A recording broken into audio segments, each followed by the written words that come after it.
The third volume, which is called In the World, about getting out, getting into the entertainment business, about all the crazy people that I met and the issues that I've had with TV and film over the years. So there's that. And then I'm also working on I'm writing a book called MK Ultra. Oh, cool. About the secret testing of LSD by the CIA back in the 1950s, based on an article that I wrote that was published in Spin magazine called Altered States of America. It became the title of a book that I published that came out in 2005 called Altered States of America. So that's about the early years of the CIA, from the Cold War to the Summer of Love. Richard Stratton, author of Smuggler's Blues, A True Story of the Hippie Mafia. Mr. Stratton, I cannot thank you enough, okay, for coming on the show today. It's been a real joy for me, and I hope that you'll come back anytime you want. How's that?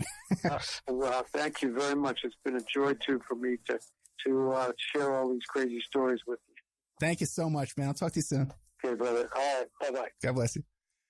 Richard Stratton, Smuggler's Blues, A True Story of the Hippie Mafia, man. Thank you so much. Okay, guys, there you have it, man. Richard Stratton, I really love that show. This is one of my favorite shows I've done in a long, long, long time. Just brings back a lot of memories. One funny story that I'd like to touch on that I was reminded of when we were talking about Greg Scarpa and the Colombo family when they were muscling into Staten Island. There was this guy, okay, who was involved in the marijuana trade on Staten Island at those spots, you know, when we were talking about in College of Staten Island and Wolf's Pond Park, and when the Scarpas came in and started beating everybody up and pulling out guns and shooting at people and stuff. And but I could tell you a million stories about this. But there were some guys on Staten Island that controlled the marijuana business at that time. And through a series of connections or whatever, they were taken to meet the Scarpas and the Colombo family in Brooklyn. Okay? To sort of like a get to know each other kind of meeting. Right? And the plan was, from the Scarpa side, was they were going to take over this guy's business. But the guy was a little naive, little kind of happy-go-lucky kind of guy. And he had been doing business with these guys in Tennessee. And these guys in Tennessee used to bring up marijuana to Staten Island. And one time they had brought up all this dynamite. They had all this dynamite that you could buy and sell down in Tennessee really easily. And they brought it up to New York thinking, hey, we can sell this to these nutbags up there on Staten Island, which were all my friends. And so the guy, when he was meeting with the Scarpas in Brooklyn, brought some of the dynamite with him. Okay. And he also happened to bring his driver at the time was an NYPD cop, and he had a bunch of cops working for him. So he was up there meeting with these Scarpa guys in Brooklyn, and they were talking about this and they were talking about that. And just when it was getting down to the point where these Scarpa guys were going to put the muscle on him to shake him down, he says, "Oh, I want to show you something. I got all this dynamite." They're sitting in the back of a car. I think it was a limousine they were sitting in the back of. And he goes, "Look, I got all this dynamite and I want to sell it. Would you guys be interested in buying this dynamite?" And everyone in the limo turns white-faced and they say, "No, let's get out of here." And then the story came back later on that the Scarpa guys, these Colombo crime family guys, were so shocked that these guys from Staten Island brought cops with them, first of all, and secondly, brought all this dynamite with them in the car to show them the dynamite, to sell the dynamite, that they totally freaked out and decided that maybe it wasn't a good idea to try and shake these guys down. Just a little story from my the old storybook of the days of Staten Island. So anonymous people.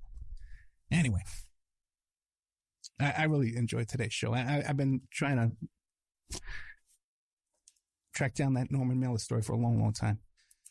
Guys, I want to thank everybody because the member section situation is going really good. Okay, we're making a lot of progress.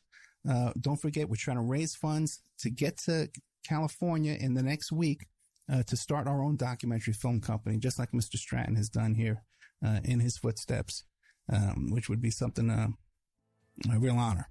Okay. So guys, keep in touch. We got, by the way, next week on Saturday, I think we're going to have William Ramsey filling in. Okay. So you know what? Spreaker may not be up. Okay. You know what? Hey, I got to work it out with the guys at PIR and PSN and those guys and all those stations as well. Listen, guys, I'll see you next week. There's going to be a recorded show available on Friday night for sure. And then William Ramsey will be taking over on Saturday. Good night.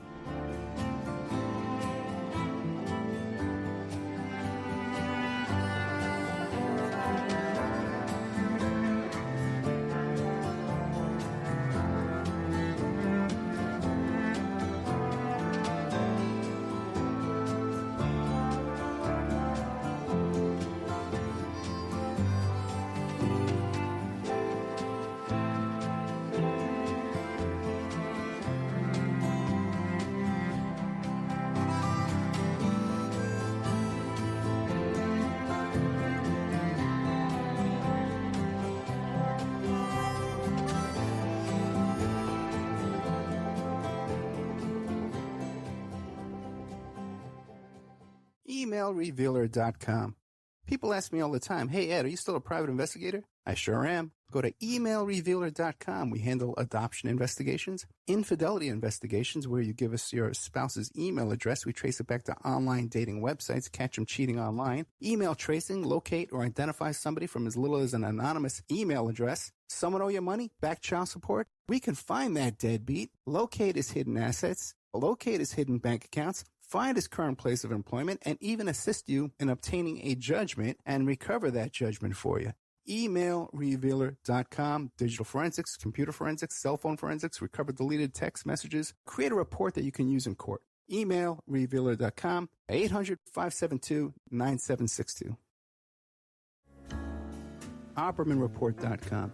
Hey, do you like what you're hearing? Do you like the work that you see us doing here at Opperman Report? You can support that work by becoming a member at OppermanReport.com. And as you have access to over 200 exclusive shows and interviews that you can't find on YouTube or Spreaker or iHeart or iTunes or KYAH. You can't find them anywhere else online, exclusive to our member sections, to our members. Also, too, there's images, videos, documents, court docs, a lot of content there at OppermanReport.com. And it's the memberships that support the Opperman Report and allow us to play these shows for free on Friday nights and Saturday nights on all the stations you hear us on. You can also make a donation at OppermanReport.com. If you want to support the show and become a member, I can give you a discount. I'll give you 13 months for $65 if you email me directly at OppermanReport@gmail.com. And don't forget, you can hear your ad played here on the Opperman Report, reach hundreds and hundreds of thousands of people on a daily basis because the show is repeated every day all over the world. Contact me at OppermanReport@gmail.com and I'll give you a good deal on advertising rates.